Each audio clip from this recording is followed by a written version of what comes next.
इस वक्त हमारे साथ दिल्ली एमआईएम के सदर हफीज़ साहब मौजूद हैं। जैसा कि अभी इन्होंने कॉन्फ्रेंस ऑनलाइन भी की और हमारे सामने भी इस बात का तस्करा किया है कि लोग जो हैं इस वक्त उर्दू एकेडमी में एक ऐसे शख्स को बिठाया लेकिन इसके अहल नहीं है। कभी ऐसी क्या वजह रही कि आज आपको जो है ये इनके ऊपर एतराज़ हुआ? देखिए, आप किसी मरीज़ को गैर डॉक्टर के साथ दिखाना चाहेंगे? नहीं चाहेंगे। आप चाहेंगे कि डॉक्टर ही मरीज़ को देखे। तो पुराने लोगों ने अगर कुछ जो काम किया या नहीं किया वो एक अलग बात है, लेकिन नए शख्स जब उर्दू से वाकिफ़ ही नहीं है तो आखिर वो उर्दू की खिदमत कैसे कर सकता है? तो पहला तो हमारा इस पर एतराज़ ये है। दूसरा जो बाकायदा एतराज़ है कि जब सरकार 2 साल से बजट दे ही नहीं रही है तो जो उसके प्रोग्राम हैं वो होंगे कैसे? तीसरा, जब सारे प्रोग्राम सारी सरकारें ऑनलाइन काम कर सकती हैं तो दिल्ली उर्दू एकेडमी ऑनलाइन क्यों नहीं कर सकती? ये हमारे एतराज़। जैसे अभी जो इसमें एडल्ट एजुकेशन का प्रोग्राम था वो बंद हो गया, सालाना बजट नहीं हो रहे वो बंद हो गए, लेकिन उनके आते ही उन्होंने जो गेस्ट टीचर की कुछ नौकरीज निकाली हैं, उस बारे में आपका क्या कहना है? नहीं, उन्होंने कोई गेस्ट टीचर की नौकरी नहीं निकाली। वो जो नौकरी निकली है जिसके लिए हम मीटिंग कर रहे हैं वो एजुकेशन डिपार्टमेंट की वैकेंसी है, उसको दिल्ली सबऑर्डिनेट सिलेक्शन कमीशन ने वैकेंसी निकाली है, उसका दिल्ली उर्दू अकेडमी से कोई लेना देना नहीं। अच्छा, जैसे जाहिर है कि आपने कहा कि हम अगर हमारी बात नहीं मानेंगे तो सड़कों बंद, लेकिन एक इदारा है उर्दू, तो उर्दू के हवाले से आपने उनसे मीटिंग वगैरह की केजरीवाल से या किसी और से? नहीं, ये प्रेस कॉन्फ्रेंस हमारी इब्तिदा है। अब हम उनको ख़त भी लिखेंगे, उनसे मुलाकात भी करेंगे और हमें ये उम्मीद है कि ये जो हमारे मुतालबात हैं ये इतने जायज़ हैं। अभी हमने कोई ऐसे उनसे मांग नहीं की जो जायज़ ना हो। मुझे ये उम्मीद है कि सरकार इनको मानेगी और दिल्ली उर्दू एकेडमी भी अपने आप में थोड़ा एक्टिव होगी, जो उसकी सुस्ती थी वो टूटेगी। और अगर इन सवाल के ताल्लुक़ से वो कुछ जवाब देना चाहते हैं तो हम हाजिर हैं। हमें वो अगर बुलाएंगे तो हम जाएंगे, और हमसे अगर कुछ डिस्कस करना चाहते हैं, कुछ सलाह लेना चाहते हैं तो हम सलाह भी देंगे। अच्छा, ऐसे में आप उर्दू वालों से क्या कहना चाहेंगे? मैं उर्दू वालों से यही कहना चाहूँगा कि देखिए, ये वक्त आ गया है कि एक सरकार ने आपके ऊपर एक गैर उर्दूदा मुसल्लत करके आपकी औकात का एहसास कराया है। अब आप लोग भी अगर इस मुद्दे पे हम मजलिस का साथ नहीं देंगे तो कौन देगा? इसलिए आप लोग आइए और मजलिस की आवाज़ में आवाज़ मिलाइए। मजलिस, मैंने जब से दिल्ली सदर की जिम्मेदारी संभाली है AIMIM की, तब से मैंने ये सोचा है कि क्यों ना जो अक़लियत से मुताल्लिक़ जितने इदारे हैं उनके बारे में गुफ्तगू की जाए। शुरुआत दिल्ली उर्दू एकेडमी से की है।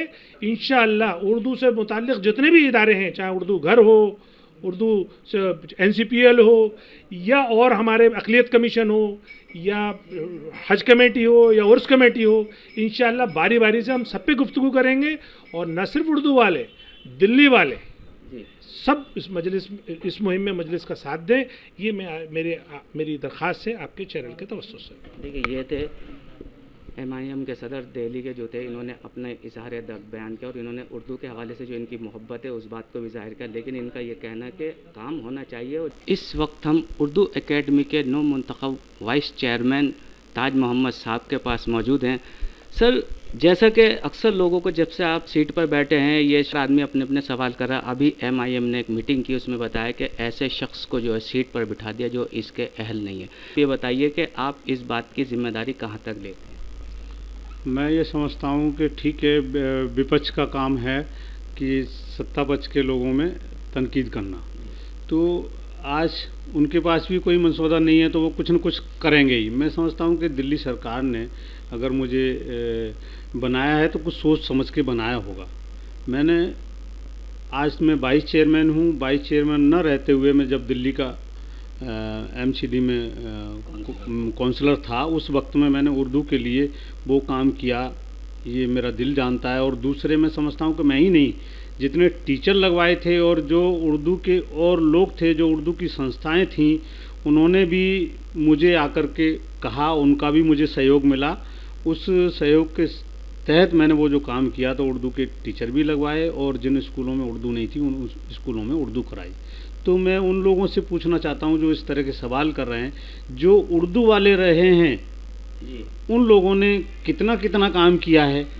मैं ये समझता हूँ कि जब से उर्दू अकादमी बनी है तब से जो दूसरी सरकारें रहीं और दिल्ली के अंदर एक ऐसी सरकार आई है, उसने विकास को लेके, काम को लेके तहलका मचा दिया। और उन्होंने क्या मतलब वो लोग रहे, मैं ये समझता हूँ कि उन्होंने भी उन सरकारों से भी कोशिश की, तो उन्होंने क्यों नहीं किया। और मुझे 4 महीने बने हुए और मेरे टाइम पर हमने जब कोशिश की तो हमारी सरकार ने इतनी बड़ी वैकेंसी निकाली हैं कि एक उर्दू समाज के लोगों में ऐसी लहर दौड़ी हुई है कि ज़बरदस्त वाली। अच्छा, उन्होंने ये भी बताया कि यहाँ पर जो स्टाफ खाली है, जो रिटायर हो रहे हैं, तो आगे जो भर्ती नहीं हो पाई, वो हमारी फ़ाइल चल रही है और मैं समझता हूँ कि वो बहुत जल्दी ही एक जगह से फाइल वो नीचे से चल कर के आगे आई है और वो डिप्टी सीएम साहब के पास जानी है। और उनके पास पहुंच करके मुझे उम्मीद है कि हम उनसे मान्यता जब मिल जाएगी तो DSSB को हम भेज देंगे, तो वो भी वैकेंसी पूरी हो जाएगी। अच्छा, उन्होंने कहा है कि 2 साल से आपको ग्राउंड में नहीं मिल रही है, और जो शायरों को खासकर मिलता था या जो मुशायर होते थे नए पुराने चिराग लेकर, वो भी नहीं, तो जाहिर है नहीं, वो में एक अलग मजबूरी है कि शायरों को मौका नहीं मिला। लेकिन जो पूरे दुनिया में कोरोना महामारी जो फैली है, सारी सरकारें लोगों की ज़िंदगी बचाने में, जान बचाने में लगी हुई थी। तो सबसे पहला काम सरकार का हो और एक इंसानी फ़र्ज है, अगर किसी इंसान को तकलीफ़ है तो उसकी तकलीफ़ को दूर करना। तो सरकार ने, मैं समझता हूँ, इतना बड़ा काम किया ज़बरदस्त, जो पिछले साल कोरोना रहा और इस साल दूसरी लहर आई, कि लोगों की जानें बचाईं, पूरी ताकत लगा दी, हर चीज़ लगा दी, सारे डिपार्ट लगा दिए। डॉक्टरों ने इतनी मेहनत की, हर डिपार्ट ने जो डिपार्ट कोरोना के अंदर लगाए, उन्होंने सब ने अपनी मिल करके मेहनत की और लोगों का भी सहयोग मिला, तो लोगों की आज जान बची है।